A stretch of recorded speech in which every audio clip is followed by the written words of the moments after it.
안녕하세요. 밤이 깊었네요. 오늘 하루도 고생 많으셨죠? 편안하게 쉬면서 오늘 밤 따뜻한 옛날 이야기를 들어보세요. 옛날 옛적에 어느 한 깊은 산골 마을에 최씨 성을 가진 대감이 살고 있었단다. 때는 찬바람이 매섭게 불어오던 조선시대의 어느 겨울이었지. 첩첩산중 깊은 골짜기에 자리 잡은 최대감의 기와집은 으리으리했지만 어딘가 모르게 서늘한 기운이 감돌았어. 99칸이나 되는 넓은 집이었지만 그곳에 흐르는 공기는 얼음장처럼 차가웠고 사람들의 표정에는 온기라고는 찾아볼 수 없었단다. 지붕 위에는 하얀 눈이 두껍게 쌓여 있었고 처마 밑에는 날카로운 고드름이 마치 짐승의 이빨처럼 험상궂게 매달려 있었지. 그 넓은 집의 가장 구석지고 볕이 들지 않는 부엌 한편에 연화라는 아이가 살고 있었어. 연화는 부모도 없이 남의 집 부엌대기로 살아가는 가엾은 처녀였단다. 그런데 사람들은 연화를 볼 때마다 혀를 차거나 고개를 돌려버리곤 했어. 왜냐하면 연화의 왼쪽 얼굴에는 붉고 흉측한 화상 자국이 큼지막하게 자리 잡고 있었기 때문이야. 게다가 어릴 적 사고로 다리마저 절개되어 걸을 때마다 몸이 기우뚱거리는 모습이 무사람들의 비웃음을 사기 일쑤였지. 연화는 자신의 얼굴이 남들에게 불쾌감을 준다는 것을 누구보다 잘 알고 있었어. 그래서 항상 헝클어진 머리카락을 길게 늘어뜨려 흉터를 가리고 죄인처럼 고개를 푹 숙인 채 다녔단다. 그녀가 주로 하는 일은 하루 종일 아궁이 앞에 쭈그리고 앉아 불을 떼거나 약탕기를 다리는 일이었어. 주인 마님과 대감님은 연화가 눈에 띄는 것조차 싫어했기에 연화는 마치 그림자처럼 부엌 구석에서만 숨죽여 지내야 했지. 부엌은 매캐한 연기와 씁쓸한 한약 냄새로 가득 차 있었어. 밖에서 콜록콜록하는 최대감의 기침 소리가 들려오면 연화는 혹여 불길이 약해질까봐 서둘러 장작을 더 넣고 부채질을 했단다. 매운 연기가 눈을 찔러 눈물이 주룩주룩 흘러내렸지만 그녀는 아랑곳하지 않고 정성스레 약을 다렸어. 비록 천덕꾸러기 신세였지만 연화의 마음속에는 주인의 병환이 낫기를 바라는 순박하고 고운 정성이 숨쉬고 있었던 거야. 어느 날 아침이었어. 살을 애는 듯한 칼바람이 부엌 문틈으로 쌩쌩 불어 들어오던 날이었지. 연화는 꽁꽁 언 손을 호호 불어가며 우물가에서 채소를 씻고 있었단다. 얼음장같이 차가운 물에 손을 담그니 손등이 붉게 부르트고 갈라져 피가 배어 나왔어. 하지만 연화는 아픈 내색 한 번 하지 않고 묵묵히 제 할 일을 다 했지. 그때였어. 안채에서 요란한 소리가 들리더니 하인들이 부산스럽게 움직이기 시작했단다. 오늘 한양에서 귀한 손님이 오신다. 다들 정신 똑바로 차려라. 행수 어른의 호령 소리가 마당을 울렸어. 최대감이 벼르고 별러 초대한 고관대작이 내려오는 날이라 집안 전체가 비상이 걸린 게야. 부엌은 잔치 준비로 발 디딜 틈 없이 분주해졌지. 고소한 기름 냄새와 생선 굽는 냄새가 진동하고 도마질 소리가 요란하게 울려 퍼졌어. 하지만 이 활기찬 소란 속에서도 연화가 설 자리는 없었단다. 오히려 행수 어른은 연화를 보자마자 눈살을 찌푸리며 소리쳤어. 네, 인연, 오늘은 절대로 안채 근처에 얼씬도 하지 말거라.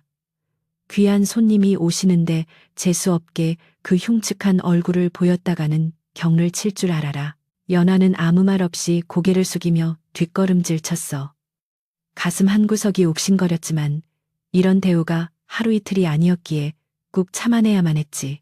그녀는 쫓겨나듯 부엌 가장자리로 밀려나 쓰다 남은 시래기를 다듬으며 숨을 죽이고 있었단다. 해가 저물고 어둠이 내려앉을 무렵 드디어 귀한 손님이 도착했다는 전갈이 왔어. 사랑채에는 환한 등불이 켜지고 웃음소리가 담장을 넘어 흘러나왔지. 그때 갑작스러운 비명과 함께 와장창하는 소리가 부엌을 뒤흔들었어. 국을 나르던 어린 계집종이 바닥에 흥건한 물기에 미끄러지면서 귀한 손님상에 올릴 맑은 장국을 몽땅 엎어버린 거야. 뜨거운 국물이 사방으로 튀고 귀한 백자 그릇은 산산조각이 나버렸지. 순식간에 부엌은 찬물을 끼얹은 듯 조용해졌어. 행수 어른의 얼굴이 불그락푸르락해지며 달려왔단다. 공포에 질린 어린 계집종은 벌벌 떨며 울음을 터뜨렸어. 그런데 억울하게도 행수 어른의 도끼 어린 눈초리가 향한 곳은 실수를 저지른 아이가 아니라 구석에 웅크리고 있던 연화였어. 이게 다 내년 때문이다. 내년이 부엌에 있으니 재수가 없어서 이런 사달이 난 게야. 아까 내가 썩 꺼지라고 하지 않았더냐. 행수 어른은 다짜고짜 연화의 머리채를 잡아 흔들며 고래고래 소리를 질렀어. 다른 하인들도 덩달아 연화를 손가락질하며 수군거렸지. 저 흉터 좀 봐. 꼭 귀신이 붙은 것 같아. 전현이 들어오고 나서부터 집안의 우환이 끊이질 않아. 사라져 버려야 해. 날카로운 비난의 화살들이 연화의 가슴에 꽂혔어. 연화는 자신이 하지도 않은 일 때문에 바닥에 내동댕이 쳐졌지만 변명 한마디 하지 못하고 그저 떨고만 있었단다. 엎지른 것은 국그릇이었지만 깨진 것은 연화의 서러운 마음이었지. 그날 밤 연화는 늦도록 차가운 부엌 바닥을 닦으며 눈물을 삼켜야 했어. 화려한 사랑채에서 들려오는 풍악 소리가 그녀의 흐느낌을 덮어버렸지. 하지만 연화는 몰랐단다. 오늘 밤의 이 서러움이 곧 닥쳐올 거대한 운명의 소용돌이 앞에서는 그저 작은 시작에 불과하다는 것을 말이야. 밖에는 거센 눈보라가 몰아치기 시작했어. 마치 이 집안의 비정한 인심을 비웃기라도 하듯이 밤하늘은 칠흑 같은 어둠 속으로 잠겨들고 있었단다. 밤이 깊어질수록 눈보라는 더욱 거세게 휘몰아쳤단다. 사나운 바람이 창호지 문을 덜컹거리게 만들고 기와 지붕 위로 쌓인 눈들이 무게를 이기지 못해 툭툭 떨어져 내렸지. 사랑채 안은 술과 고기 냄새로 진동했고 최대감과 손님은 거나하게 취해 얼굴이 붉게 달아올라 있었어. 방 한가운데에는 최대감이 목숨보다 아낀다는 청아백자 항아리가 놓여 있었는데 그 매끄러운 곡선 위로 등불의 불빛이 은은하게 흐르고 있었단다. 최대감은 그 항아리를 가리키며 자신의 위세를 뽐내느라 침이 마를 새가 없었지. 그런데 바로 그때였어. 어디선가 들짐승 한 마리가 추위를 피해 열린 문틈으로 살그머니 들어왔던 모양이야. 술 냄새에 취한 사람들이 고함을 치며 웃자 놀란 고양이 한 마리가 화들짝 뛰어오르며 하필이면 그 귀한 청아백자를 건드리고 말았단다. 와장창 하는 끔찍한 파열음이 방 안을 가득 채웠지. 순식간에 방 안의 웃음소리가 뚝 끊기고 무거운 정적만이 감돌았어. 산산조각이 난 백자 파편들이 바닥에 어지럽게 흩어져 있었고 고양이는 이미 어둠 속으로 달아나 버린 뒤였지. 최대감의 눈은 분노로 이글거렸어. 술기운까지 더해져 이성을 잃은 그는 당장 화풀이할 대상을 찾기 시작했단다. 그때 마침 술상을 치우기 위해 문 밖에서 쭈그리고 기다리던 연화가 그의 눈에 들어왔어. 대감은 앞뒤 잴 것도 없이 연화에게 손가락질하며 고래고래 소리를 질렀지. 저 재수 없는 년이 문 앞에 있으니 고양이가 들어와 내 보물을 깼구나. 저 년이 바로 내 집안을 망칠 원흉이다. 그의 호통소리에 하인들은 벌벌 떨며 머리를 조아렸어. 최대감은 분이 풀리지 않는지 씩씩거리며 하인들에게 서슬퍼런 명령을 내렸어. 당장 전현을 끌어내라. 몽둥이 침질을 해서라도 다시는 이 집 근처에 얼씬도 못하게 쫓아내란 말이다. 영문도 모른 채 끌려 나온 연화는 차가운 마당에 내동댕이 쳐졌지. 하인들은 주인의 불호령이 무서워 연화의 등 위로 몽둥이를 휘둘렀어. 억울하다고 소리칠 힘조차 없는 연화는 그저 바닥에 웅크린 채 쏟아지는 매질을 온몸으로 받아내야만 했단다. 살점이 터지고 피가 배어나오는 고통 속에서도 연화는 입술을 깨물며 신음조차 참아냈어. 매질이 끝나자 하인들은 짐짝을 버리듯 연화를 대문 밖으로 질질 끌고 나갔지. 다시는 돌아올 생각 마라. 그러게 왜 눈에 띄어서 대문이 쾅 하고 닫히는 소리가 마치 세상의 모든 문이 그녀에게 닫히는 소리처럼 들렸단다. 연화는 얇은 저고리 하나만 걸친 채 혹독한 눈보라 속에 홀로 남겨졌어. 몸을 가누기도 힘들 만큼 매서운 추위가 그녀의 앙상한 몸을 파고들었지. 갈 곳 없는 연화는 본능적으로 산 쪽을 향해 발걸음을 옮겼어. 마을 사람들조차 그녀를 손가락질했기에 사람이 없는 깊은 숲속만이 유일하게 그녀가 숨을 곳이라 생각했기 때문이야. 절뚝거리는 다리로 눈 쌓인 산길을 오르는데 발바닥은 이미 감각이 없어진 지 오래였고 찢어진 옷 사이로 들어오는 바람은 살을 베는 듯했어. 차라리 이대로 잠들면 편안해질까? 연하의 의식은 점점 흐릿해져 갔고 결국 그녀는 눈 덮인 소나무 아래 힘없이 쓰러지고 말았단다. 하얀 눈이 연하의 작은 몸을 덮어 마치 하나의 눈 무덤처럼 변해가고 있을 때였어. 눈보라를 뚫고 저 멀리서 한 스님이 걸어오고 있었지. 그는 법운이라는 법명을 가진 스님으로 해진 승복의 삿갓 하나를 쓰고 세상을 떠도는 수행자였어. 그의 눈빛은 칠흑 같은 어둠 속에서도 별처럼 맑고 깊게 빛나고 있었단다. 법운 스님은 눈 속에 파묻힌 작은 형체를 발견하고 걸음을 멈췄어. 보통 사람이라면 그냥 지나쳤을지도 모르지만 생명을 귀하게 여기는 그의 눈을 피할 수는 없었지. 스님은 서둘러 눈을 치우고 연하의 몸을 일으켜 세웠어.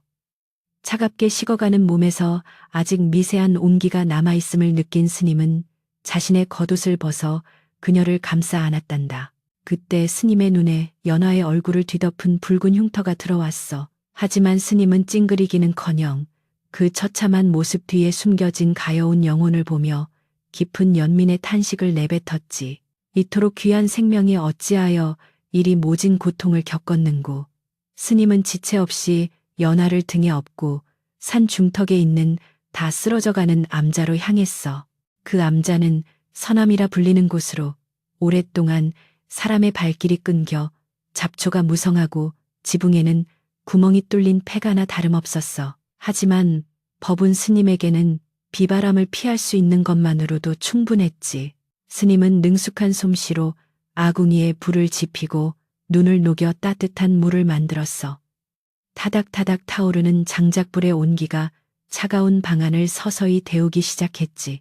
스님은 연하의 언손과 발을 정성껏 주무르며 그녀가 깨어나기만을 간절히 기도했단다. 얼마나 시간이 흘렀을까? 연하가 간신히 눈을 떴어.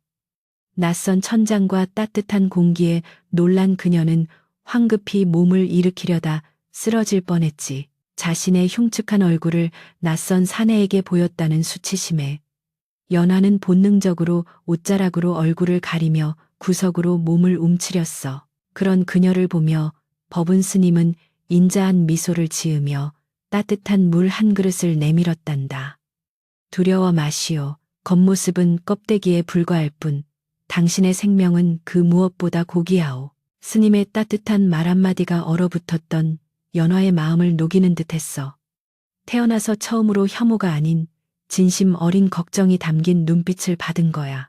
연화는 떨리는 손으로 물그릇을 받아 마셨지. 몸이 조금 녹자 그녀는 자신을 구해준 생명의 은인에게 무엇이라도 보답하고 싶어졌어.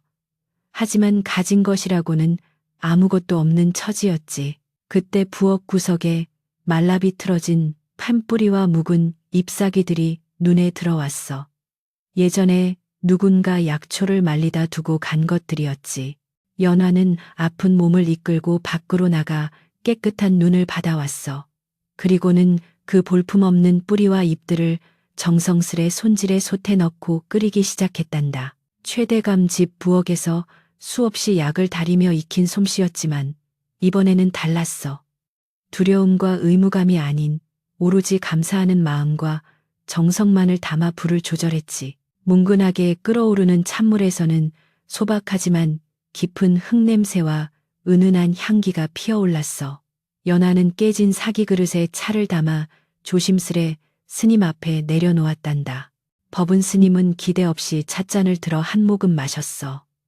그런데 그 순간 스님의 눈이 휘둥그레졌지. 그 차 맛은 단순한 다차의 맛이 아니었어. 혀끝에 닿는 순간 마음속 깊은 곳까지 맑아지는 듯한 청량함과 지친 심신을 어루만지는 따뜻한 위로가 담겨 있었던 거야. 수십 년간 수많은 차를 마셔본 스님이었지만 이토록 투박한 재료에서 이런 깊은 맛을 끌어내는 솜씨는 처음이었지. 스님은 찻잔을 내려놓으며 연화를 다시 보았어. 보살님, 이 차에는 묘한 힘이 있군요. 재료의 맛이 아니라 차를 달인 이의 마음이 그대로 녹아 있습니다. 내 평생 이토록 맑고 고요한 차는 처음 마셔봅니다. 스님의 칭찬에 연화는 믿을 수 없다는 듯 눈을 깜빡였어.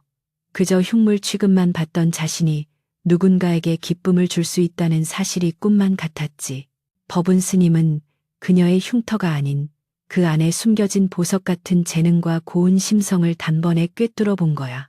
그날 밤 밖에서는 여전히 눈보라가 몰아쳤지만 허름한 암자 안은 두 사람의 마음에서 피어나는 온기로 훈훈했단다.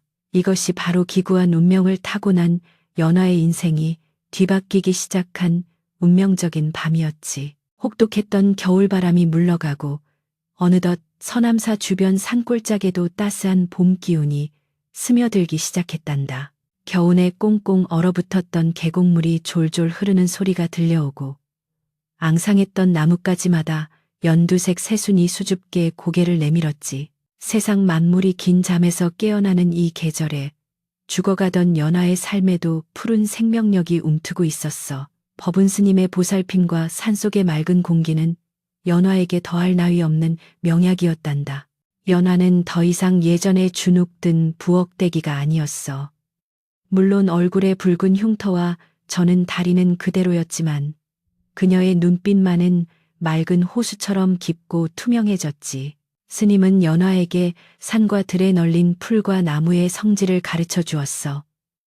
이 풀은 독을 품고 있지만 잘 쓰면 약이 되고 저 꽃은 아름답지만 뿌리에는 독이 있단다. 사람도 이와 같아서 겉모습만 보고 판단해서는 안 되는 법이지.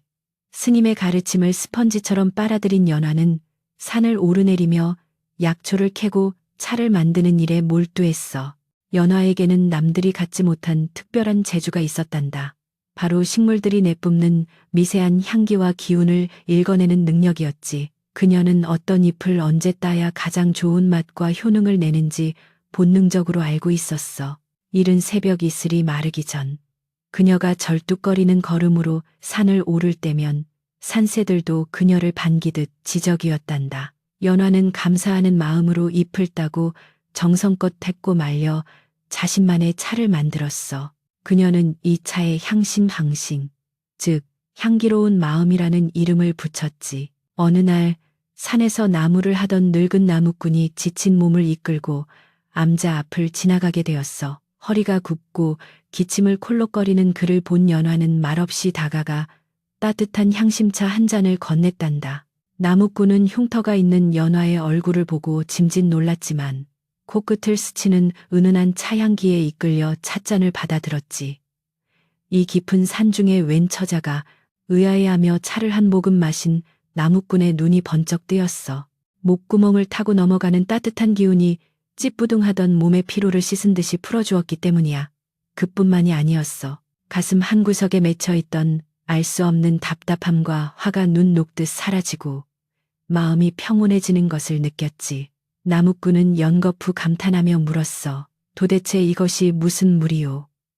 내 평생 이런 맛은 처음이오. 마치 신선히 마시는 이슬 가꾸려. 연화는 수줍게 웃으며 대답했어. 그저 산에 있는 풀잎에 제 정성을 조금 담았을 뿐입니다. 그날 이후 서남사의 신비한 차를 만드는 산중 선녀가 산다는 소문이 아름아름 퍼져나갔어. 비록 얼굴에는 흉터가 있지만 그녀가 만든 차를 마시면 알터니가 빠진 것처럼 시원하고 마음의 병이 낫는다더라 하는 소문이었지. 마을 사람들, 특히 삶에 지치고 병든 이들이 하나둘씩 험한 산길을 올라 암자를 찾기 시작했어. 연화는 찾아오는 이들 누구에게나 차별 없이 따뜻한 차 한 잔을 대접했단다. 사람들은 그녀의 흉측한 겉모습이 아니라 그 안에 담긴 따뜻한 마음에 감동하여 눈시울을 붉히곤 했지. 한편 산 아래 최대감의 기와 집에는 봄이 왔건만 여전히 찬바람만 쌩쌩 불고 있었어. 연하를 내쫓은 그날 밤 이후 최대감에게 기이한 병이 찾아왔기 때문이야.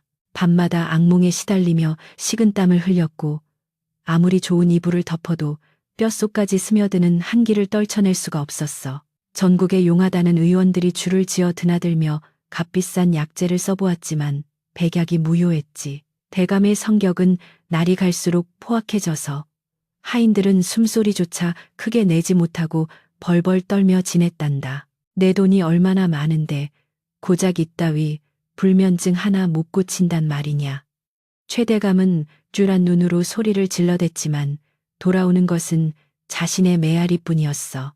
그러던 어느 날 최대감의 귀에 산속 암자에 대한 소문이 들어갔어. 무슨 병이든 씻은 듯이 낫게 하는 신비한 차가 있다더냐. 지푸라기라도 잡고 싶은 심정이 된 최대감은 당장 채비를 서둘렀어. 자존심이 하늘을 찌르는 양반이었지만 병마 앞에서는 장사가 없었지. 그는 하인들을 시켜 가마를 타고 산을 오르기 시작했단다. 울퉁불퉁한 산길을 가마를 타고 오르는 일은 쉽지 않았어. 가마꾼들은 땀을 뻘뻘 흘리며 비틀거렸고 가마 안에 최대감은 멀미와 고통으로 신음했지. 마침내 서남사에 도착했을 때 최대감은 거의 초주검이 되어 있었어. 낡고 허름한 암자를 보자마자 그는 인상을 찌푸리며 투덜거렸어. 이런 귀신 나올 것 같은 곳에 명약이 있다고. 내 만약 속은 것이라면 놈들의 다리를 분질러 놓으리라. 하인들의 부축을 받으며 대감은 암자 마당으로 들어섰단다. 마당 한편에서는 연화가 약초를 다듬고 있었고 법운 스님은 마루에 앉아 있었어. 최대감은 연화를 보자마자 흠칫 놀랐지. 낯익은 붉은 흉터가 보였기 때문이야. 하지만 그는 설마 자신이 내쫓은 그 천한 부엌대기가 이곳에 있으리라고는 상상조차 하지 못했어. 게다가 눈앞의 여인은 예전에 꼬질꼬질하고 주눅든 모습이 아니라 마치 산의 전기를 받은 듯 맑고 당당한 기품을 풍기고 있었거든. 그래서 최대감은 그저 닮은 사람일 것이라 생각하며 헛기침을 했단다. 이보시오 스님, 내 소문을 듣고 왔소. 병을 고치는 차가 있다던데 값은 얼마든 쳐줄 테니 당장 내오시오. 최대감은 거만하게 말하며 자리에 앉았어. 법운 스님은 묵묵히 미소만 지으며 연화에게 눈짓을 했지. 연화는 심장이 쿵쾅거리는 것을 느꼈어. 자신을 짐승처럼 내쫓았던 원수가 눈앞에 와 있었으니까 당장이라도 숨고 싶고 도망치고 싶었지만 그녀는 스님의 가르침을 떠올리며 마음을 다잡았어. 미움은 마음의 독이다.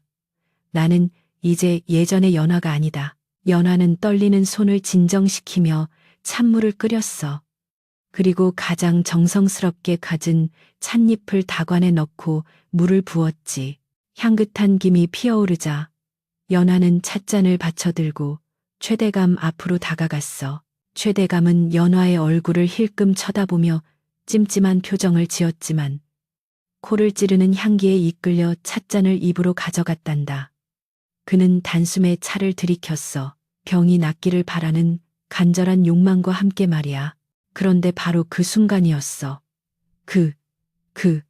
최대감이 찻잔을 바닥에 집어던지며 벌떡 일어났어. 이놈들 나를 독살하려는 게냐. 이게 무슨 차란 말이냐. 쓰기가 사약보다 더하고 역겨운 냄새가 진동을 하는구나. 최대감의 얼굴은 분노로 붉게 달아올랐고 입안에 남은 쓴맛에 몸서리를 쳤어. 주변에 있던 하인들과 나무꾼은 깜짝 놀라 웅성거렸지. 그들이 마실 때는 꿀물처럼 달고 향기롭던 차였으니까 말이야. 연화는 놀란 눈으로 깨진 찻잔을 바라보았어. 그녀는 분명 평소와 똑같이 정성껏 차를 우려냈거든. 그때 법운 스님이 조용히 자리에서 일어나 최대감 앞으로 다가갔어. 스님의 목소리는 낮지만 힘이 있었지. 대감, 차에는 아무런 문제가 없습니다. 이 차는 마시는 사람의 마음을 비추는 거울과 같지요. 마음이 맑고 선한 이에게는 감로수처럼 달게 느껴지지만 탐욕과 도끼로 가득 찬 이에게는 지옥의 쓴맛을 보여주는 법입니다. 스님의 서슬퍼런 일갈에 최대감은 말문이 막혔어. 그는 씩씩거리며 반박하려 했지만 왠지 모를 서늘한 기운에 압도되어 입이 떨어지지 않았지. 주위를 둘러보니 자신을 제외한 모든 사람들이 평온한 얼굴로 차를 마시고 있는 것이 보였어. 그 모습이 최대감을 더욱 비참하게 만들었단다. 그는 수치심과 분노를 참지 못하고 하인들에게 소리쳤어. 어서 가자. 이런 요물들이 사는 곳에는 한시도 있을 수 없다. 최대감은 도망치듯 가마에 올라타 산을 내려갔어. 하지만 그의 마음속에는 이미 걷잡을 수 없는 두려움의 씨앗이 심어지고 말았단다. 혀끝에 남아있는 그 끔찍한 쓴맛은 아무리 입을 헹궈도 사라지지 않았어. 오히려 집으로 돌아가는 길 내내 자신이 저지른 지난날의 악행들이 주마등처럼 스쳐 지나가며 가슴을 짓눌렀지. 반면 연화는 깨진 찻잔 조각을 주워 담으며 묘한 해방감을 느꼈어. 두려움의 대상이었던 대감이 실은 불쌍하고 나약한 인간에 불과하다는 것을 깨달았기 때문이란다. 산천 초목이 붉게 물드는 가을이 찾아왔단다. 서남사 주변의 숲은 마치 불타오르듯 화려한 단풍으로 뒤덮였고 청명한 가을 하늘은 더없이 높고 푸르렀지. 바람이 불 때마다 우수수 떨어지는 낙엽들은 마치 금가루를 뿌려놓은 듯 산길을 아름답게 수놓았어. 자연은 이토록 풍요롭고 아름다운 결실의 계절을 맞이했건만 산 아래 최대감의 집은 정반대로 스산한 기운만이 감돌고 있었단다. 주인 없는 집처럼 마당에는 잡초가 무성해졌고 활짝 열려있던 대문은 굳게 닫힌 채 정막만이 흐르고 있었지. 최대감은 그날 산에서 도망치듯 내려온 뒤로 식음을 전폐하고 자리에 눕고 말았어. 아무리 입을 헹구고 비싼 꿀물을 마셔봐도 혀끝에 달라붙은 그 끔찍한 쓴맛과 역겨운 냄새가 사라지지 않았기 때문이야. 그 쓴맛은 단순한 미각의 문제가 아니었어.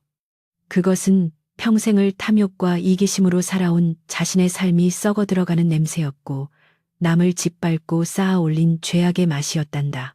밤이면 잠을 이룰 수 없었고 잠이 들면 어김없이 자신이 내쫓았던 연화가 눈밭에서 피를 흘리며 울부짖는 꿈을 꾸었지. 대감, 차는 마음을 비추는 거울입니다. 법은 스님의 서늘한 목소리가 환청처럼 귓가를 맴돌았어. 최 대감은 눈으로 천장을 바라보며 지난날을 되새김질했단다. 며칠을 굶어 피골이 상접해진 그는 비로소 인정할 수밖에 없었어. 자신의 몸과 마음을 갉아먹는 병의 원인은 바로 자기 자신에게 있다는 것을 말이야. 그리고 그토록 찾아 헤매던 명약이 실은 자신이 가장 하찮게 여겨 짓밟아버린 그 아이의 손에 있다는 사실도 깨닫게 되었지. 어느 날 새벽 최대감은 힘겹게 자리에서 일어났어. 비단옷 대신 허름한 무명옷으로 갈아입고 지팡이 하나에 의지한 채 방을 나섰단다. 하인들이 기겁하며 가마를 준비하려 했지만 그는 손사래를 치며 물렸어. 아니다. 내 발로 가야 한다. 이것은 내가 지은 죄를 씻으러 가는 길이니 편안히 가마를 타고 갈 수는 없다. 최대감은 비틀거리는 걸음으로 대문을 나섰어. 평생 흙 한 번 밟지 않고 살아온 그에게 가파른 산길은 형벌과도 같았지. 산길을 오르며 최대감은 수없이 넘어지고 미끄러졌어.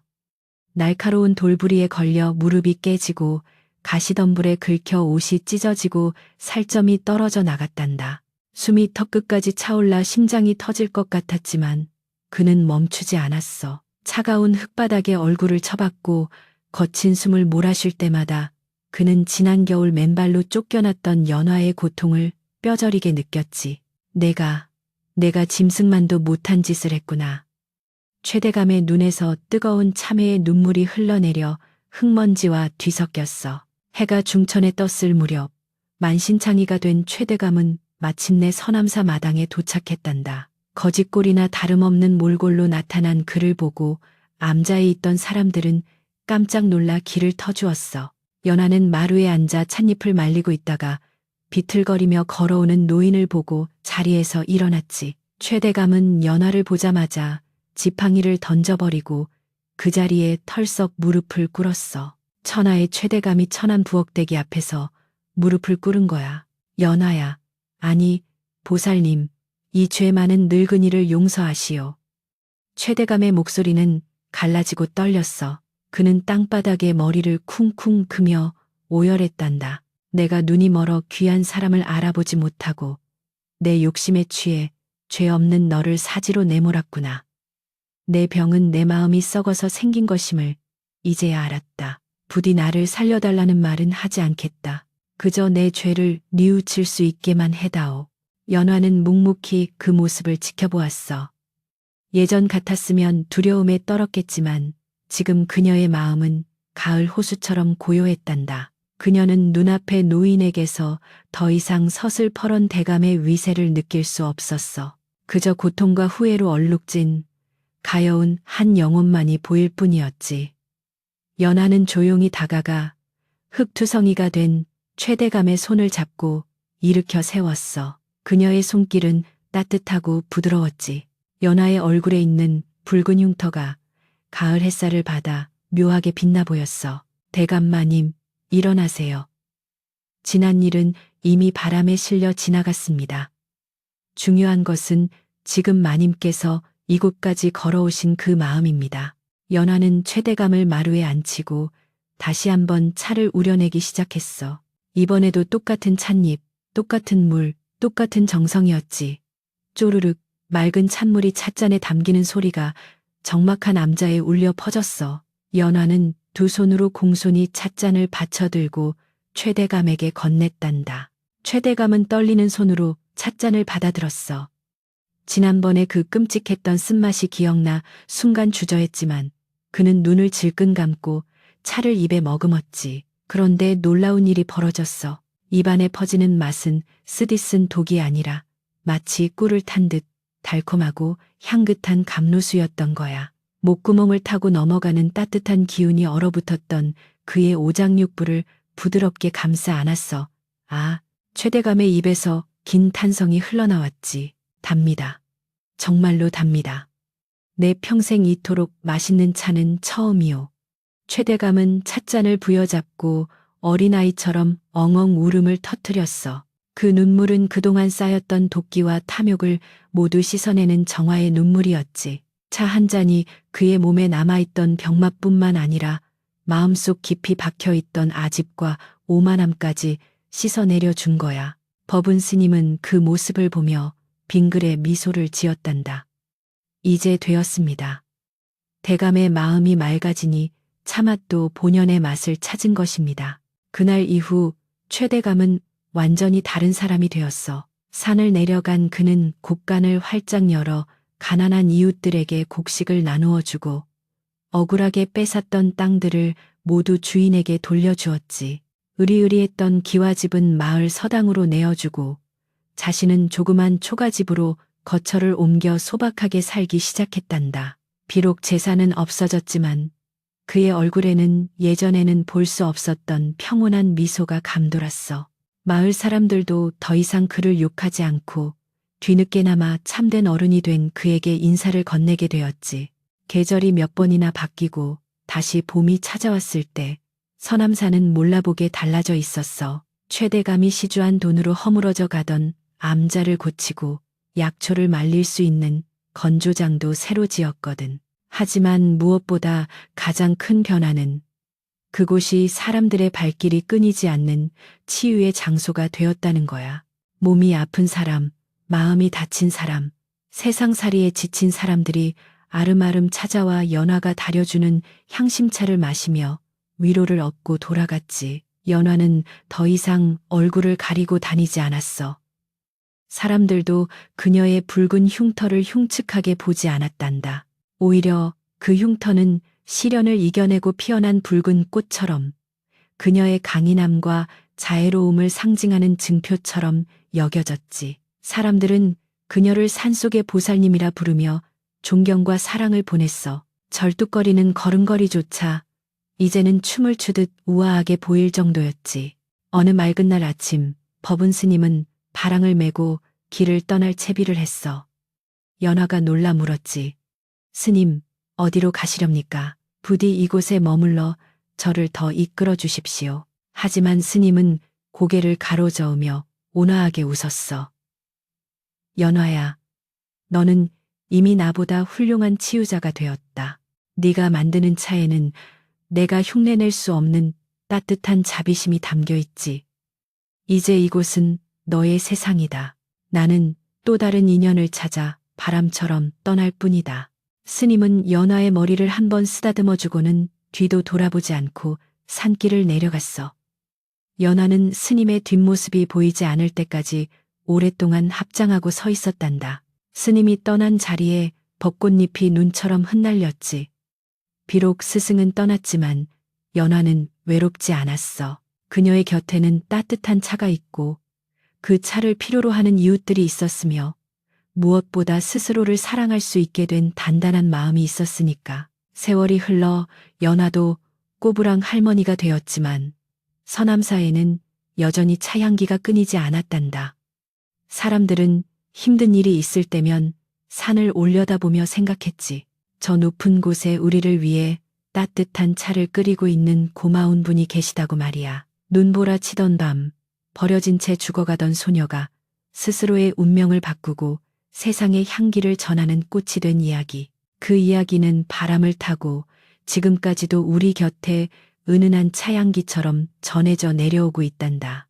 자, 내 이야기는 여기까지란다. 밤이 많이 깊었구나. 밖에는 아직도 눈이 내리고 있나 보네. 너도 살아가면서 혹독한 겨울바람을 만날 때가 있겠지.